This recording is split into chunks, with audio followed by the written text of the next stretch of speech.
experto en economía, el economista Marco Flores. Economista Flores, muy buenos días. Gracias por acompañarnos. Pues concluyó ya el año 2024 y sería importante saber cómo cerró la economía del país en este año que culminó y cómo nos estamos proyectando al inicio de este 2025. Deseándole además que tenga un gran año, economista. Bienvenido. Qué gusto, Rosana, igual para usted, para su familia, para todos los que hacen este medio, que reciban muchas bendiciones del buen Dios en el año 2025 y que al menos tengan paz y salud, que es lo fundamental. A Muchas ver, gracias. primero las cifras que usted acaba de señalar no son correctas. No es que usted esté equivocada, la fuente es la equivocada. Uh-huh. Si usted revisa el presupuesto del Estado, el financiamiento que este año requirió el presupuesto del Estado es de 11.000 millones de dólares. Clara y categóricamente consta así en el presupuesto del Estado. Eso es lo que los economistas llamamos el financiamiento bruto, porque parte de esa deuda es para pagar vieja deuda. Entonces, cuando usted utiliza nueva deuda para pagar vieja deuda, la diferencia es del financiamiento neto. Yo creo que el financiamiento bruto en el año 2025 estará entre 12.000 y 15.000 millones de dólares. El financiamiento neto seguramente unos 3.000 millones menos, que es lo que se hace siempre el rollover con el Seguro Social. Ir al Seguro Social, que hay que pagarle los bonos en cada año, lo que hace el Ministerio de Finanzas es que le dice, deme los viejos bonos, tome nuevos bonos, y lo que hace es prorrogar la deuda. Esa es la verdad. Esa es la verdad. Aquí a la gente se le mente mucho en Ecuador, ¿no? Especialmente en temas económicos, permanentemente se le está mintiendo, como las estadísticas que está publicando el Banco Central y las propias estadísticas de empleo que no están incorporando lo que deberían incorporar. Pero independientemente de eso, lo que queda claro es que con una deuda de casi 87.000 millones de dólares, al mes de octubre, que es la última publicación que hace el Ministerio de Finanzas, que le ha significado que hasta noviembre el Ecuador en capital e intereses haya pagado 8.400 millones, 8.600 millones de dólares, con una deuda pública así. Es evidente que en el Ecuador no existe sostenibilidad fiscal. ¿Qué quiere decir que no existe sostenibilidad fiscal? Que usted, para poder pagar semejante nivel de deuda, además deuda creciente, como usted mismo lo acaba de señalar,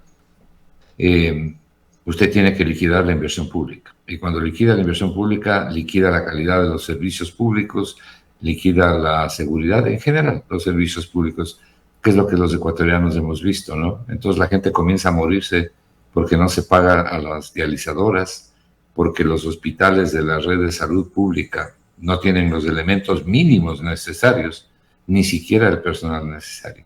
Esa es una consecuencia de la destrucción de la inversión pública y del gasto público en general. ¿Por qué? Porque ese dinero que debía haber servido para la inversión pública está destinando el gobierno a pagar una deuda gigantesca, gigantesca. Y mire, concluyo con esto porque ayer en un foro alguien me preguntaba qué hacer. Y le voy a decir de manera categórica. El Ecuador tiene que tomar una posición muy firme frente al Fondo Monetario Internacional y frente a los acreedores para pedir una prórroga, es decir, un diferimiento de los pagos y un suavizamiento de las condiciones. Porque si no, más temprano que tarde, el Ecuador no va a poder pagar la deuda y nadie quiere caer en default. Entonces, lo que el Ecuador requiere es una moratoria de la deuda para comenzarla a pagar, en primer lugar, para utilizar parte importante de esos recursos que ahora se dedican al pago de la deuda, en impulsar el crecimiento económico y el empleo, justamente para poder pagar y para que la gente tenga con qué vivir, pero para poder pagar en este caso. Entonces, necesitamos esa moratoria de la deuda, porque no estamos en condiciones de poder pagar dentro de los plazos que han sido acordados. Y esa debe ser una posición muy firme del Ecuador para que esos pagos en el futuro estén relacionados con el nivel de exportaciones del Ecuador y con el crecimiento del PIB en general. De manera que esa es la propuesta que tiene que hacer el Ecuador, y usted verá que varios foros en este año que se inicia van a comenzar a plantearla, porque no tiene otra alternativa el Ecuador. Ahora, economista, todo lo que usted manifiesta y bueno, todos los síntomas de la economía que hemos visto en estos últimos meses dan cuenta que el país no tiene muchas expectativas de crecimiento en este 2025. El 2024 cerró prácticamente con un nulo crecimiento. Incluso el mismo Fondo Monetario Internacional prevé que el Producto Interno Bruto del país caerá un 0.4%, es decir, tendremos también un 2025 sin crecimiento económico y esto trae pues enormes consecuencias de la generación de empleo en general, en el bienestar de los ciudadanos, de las ciudadanas. Claro, cuando usted tiene un crecimiento económico que está por debajo de la tasa de crecimiento de la población, como en efecto lo está desde hace 8 años el crecimiento de la economía, entonces de lo único que usted puede estar segura es de que no puede reducir pobreza, de que el empleo el empleo va a estar estancado o en contracción, como en efecto está sucediendo ahora mismo, ¿verdad?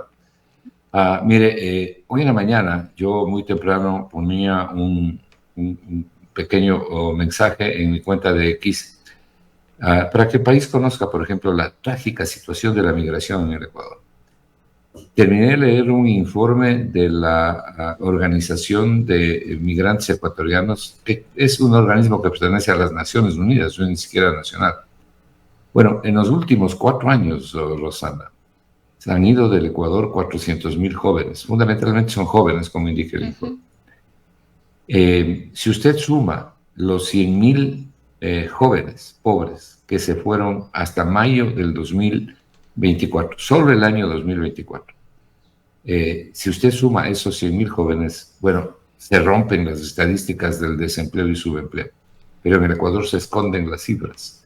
Entonces, por eso es que los periodistas, la gente y los analistas tienen que acostumbrarse a hablar de las estadísticas de empleo residente en el Ecuador, porque hay un sector de la población que no reside en el Ecuador. Estos 400.000 ecuatorianos que se fueron en los últimos 4 años, evidentemente para irse, o no tuvieron empleo o dejaron de tener empleo. Eso modifica drásticamente las cifras que publica el INEC de desempleo y subempleo. Pero esas cifras del INEC, incluso esas cifras, sin considerar el efecto migratorio, es decir, esas cifras solamente los residentes, ¿qué significan? Significan que un 67% de la fuerza laboral ecuatoriana al mes de noviembre del año 2024 no tenía empleo formal. Y que los salarios de los ecuatorianos, a pesar de que nominalmente son altos en la región, en poder adquisitivo son los más bajos de la región. Es decir, los ecuatorianos son los que menos compran con sus salarios. Usted tiene aquí una economía rota, fuera de competitividad, sobrecargada de impuestos. Por último, se subió el IVA, lo van a dejar ahora en el 15%, y ya el Fondo Monetario está exigiendo nuevos impuestos para el Ecuador. Usted mencionó algo hace un momento y dijo que se van a colocar, me parece que dijo $1.000 millones en los mercados internacionales. Bueno, para eso usted necesita un riesgo país al menos bajo 700 puntos básicos, y no un riesgo país de 1.200 puntos básicos y más que tiene el Ecuador, porque si no la tasa de interés que habría que pagar sería una locura. Si en estos momentos, digamos con 1.200 puntos, el Ecuador quiere colocar bonos en los mercados internacionales, tendríamos que estar pagando 16% de interés anual, una locura. Entonces, una cosa es lo que se dice y otra cosa es lo que realmente ocurre o lo que hay posibilidad de que ocurra. Ahora, economista, además... La situación es complicada, muy complicada. Hablando de que la situación... En el año 2025 va a ser mucho más difícil desde el punto de vista fiscal que el año 2024. A eso iba justamente, economista Flores, porque a eso justamente iba, porque además los ingresos en materia tributaria, por ejemplo, que recibió en este 2024, ingresos extraordinarios, podemos llamarles así, ya no va a recibir en este 2025, lo que ingresó por la amnistía tributaria, lo que ingresó por esta contribución temporal de los bancos, de las cooperativas, es decir, esta ley que aprobó el presidente con el apoyo de la Asamblea Nacional permitió que haya ingresos extraordinarios, pero solamente el incremento del IVA es quizás lo que se va a sostener para este 2025. Le escuchamos al ministro Juan Carlos Vega hablando de una nueva reforma tributaria. ¿Hacia dónde cree usted que apuntaría esto? Aunque él dice que no se trata de más impuestos, sino más bien de normalizar y regular todo lo que ya existe. Qué bien que toca usted ese punto, porque este es un punto crucial, ¿no? Mire, aquí podemos decir cualquier cosa, pero si la economía ecuatoriana no encuentra una ruta de crecimiento de alrededor del 5% en forma sostenida, para poder mantener el empleo existente, generar nuevo empleo y empezar a reducir Pero eso pobreza. de un crecimiento del 5%, al menos para este 2025, es impensable. Por eso le digo, una ruta de crecimiento, ¿no? Se puede comenzar con menos, pero la ruta tiene que ir en promedio hacia allá. Porque si no, el Ecuador no puede salir del estancamiento, no puede salir del hueco, y menos reducir pobreza. Eso es lo que nos ha pasado los últimos 8 años. Estamos marchando en el propio terreno los últimos 8 años. Y por eso usted tiene a 400,000 jóvenes que se han ido. Y déjeme darle un dato. Hay 2.400.000 ecuatorianos en el exterior, ¿no? Y cuando la gente se va, no es porque tiene un gran país, no es porque tiene trabajo y posibilidades de progreso. La gente se va desesperada, prácticamente todos rompiendo la unidad familiar. Hay hijos que viven con los abuelos, con los tíos, pasan horrores con los niños. Esta es una tragedia para el país. Y sin embargo, los migrantes en el exterior le envían al Ecuador 6.000 millones de dólares, que es lo que sostiene el consumo. No es el gobierno el que sostiene el consumo. Son los migrantes los que están sosteniendo el consumo con 6.000 millones de dólares directos a la vena, que es lo que han enviado en el año 2024. Un esfuerzo verdaderamente gigantesco. Ahora, para el año 2025, yo le decía, la situación se complica por una razón. Porque las fuentes de financiamiento se reducen. ¿No ve que usted en gran medida ya las ha usado en el año 2024?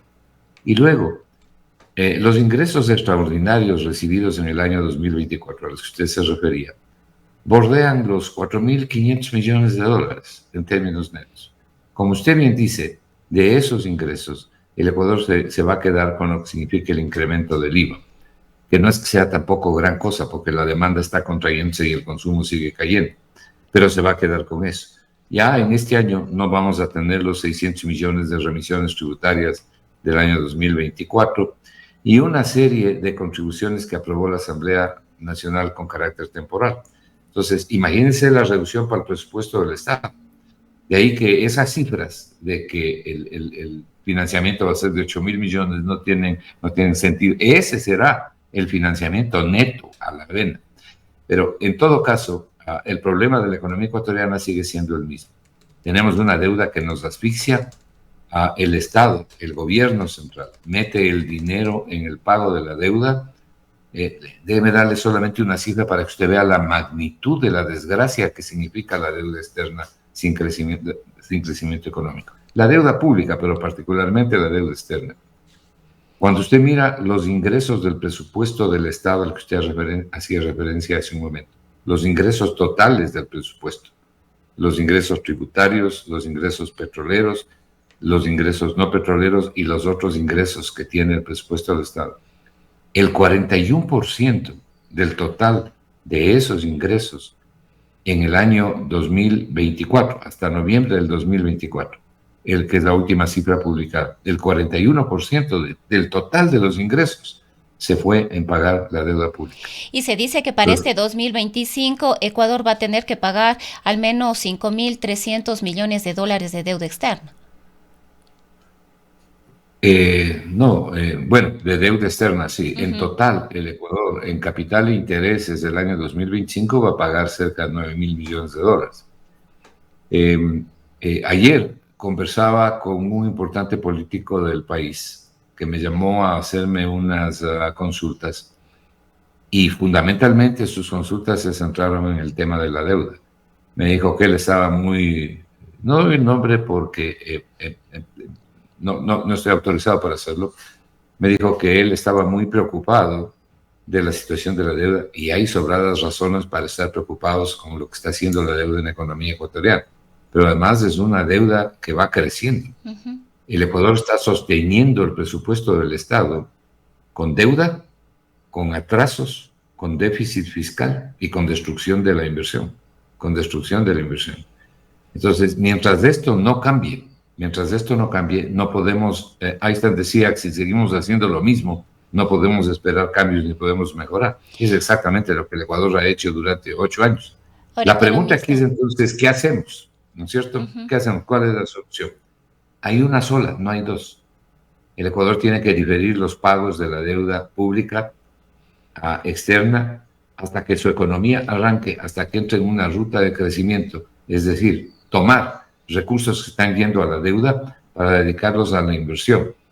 El gasto público en el Ecuador fundamentalmente crece. Esto le decía yo a este político el día de ayer, que me decía, pero aquí el gasto público, ¿cómo está?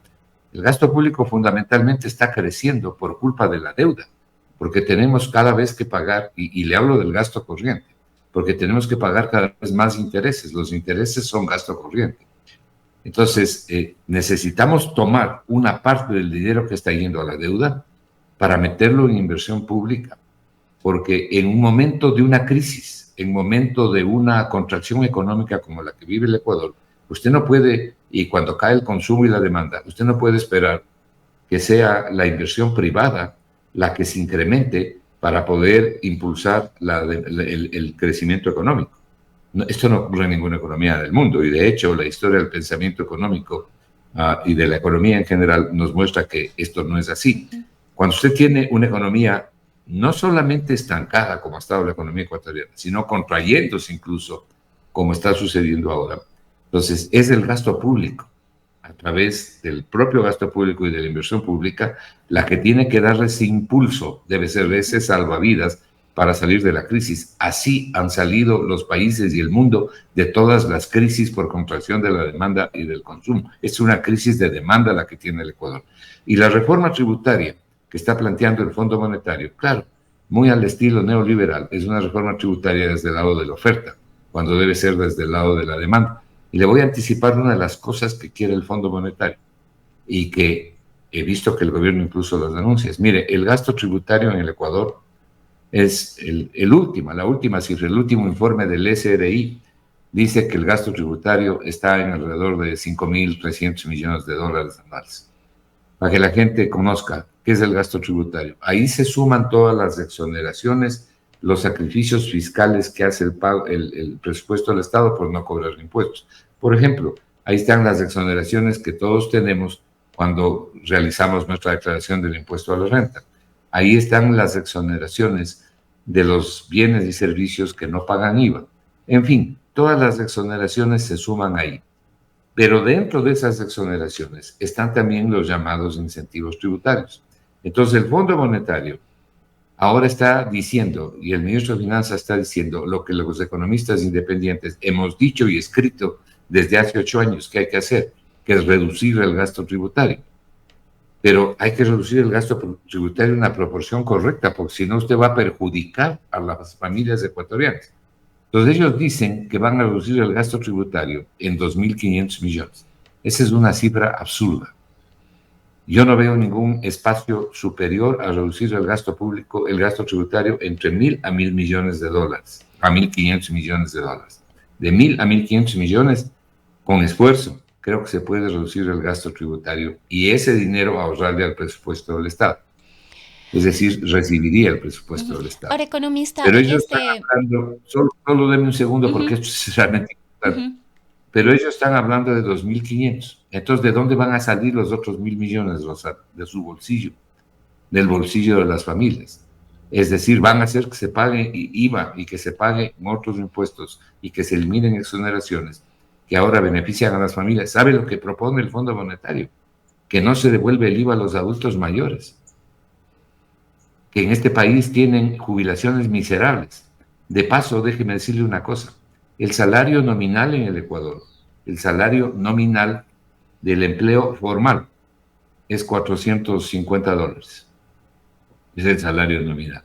Pero el salario real, es decir, el poder adquisitivo, es muchísimo más bajo. Lo que pasa es que el Banco Central, ¿no?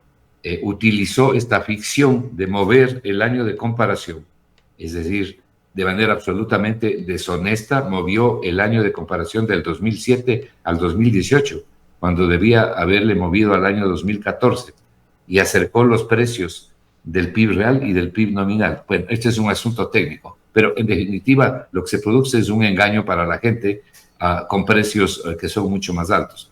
El resultado final aquí es que de aplicar esta medida que propone el Fondo Monetario, que no está inventando la pólvora, los economistas ecuatorianos lo hemos dicho hace mucho tiempo, ¿no? El Fondo Monetario se va más allá de eso porque quiere impactar sobre las familias. Y vamos a ver a quién le producen la reducción de las exoneraciones. Si a las familias pobres del Ecuador, es decir, a la clase media y a la clase pobre del Ecuador, o a las grandes empresas. Y si se produce a las grandes empresas, como se debe producir, por ejemplo, a las mineras que reciben subsidios, las grandes mineras, usted no tiene más espacio de entre 1.000 a 1.500 millones. Los otros 1.000 millones salen de su bolsillo. Ahora, economista, en este 2025 además es un año electoral, es decir, todo se paraliza hasta ver qué pasa, qué pasará el 9 de febrero de 2025. El presupuesto además se prorroga, no se puede hacer cambios en este sentido, y mucho de esto va a depender efectivamente de quién gane estas elecciones. No hay la menor duda. Vea, en el fondo aquí lo que yo creo que está en discusión son dos modelos de conducción en general del Estado y, por cierto, de la política económica.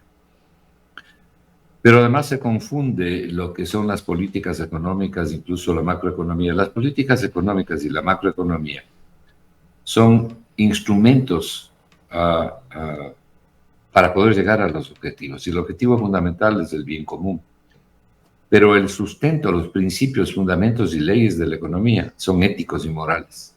No son macroeconómicos, son éticos y morales. Y las técnicas y los instrumentos de análisis, las políticas económicas, son, como le acabo de decir, medios para llegar a los objetivos. No son objetivos en sí mismos.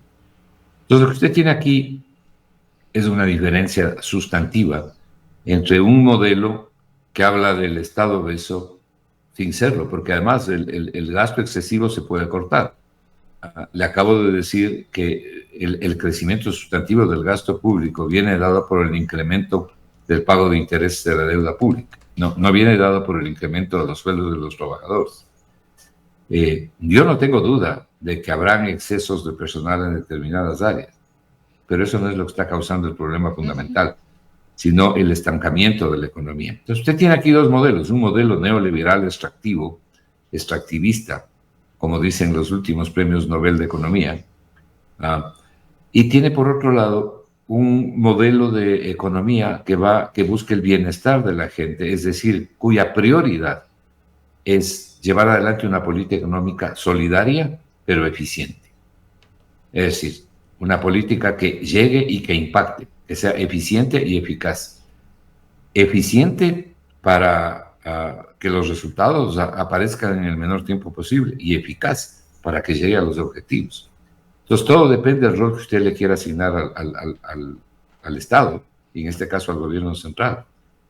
Para nosotros, el gobierno central y la inversión pública es crucial para ayudar a los pobres a través de los servicios públicos fundamentalmente.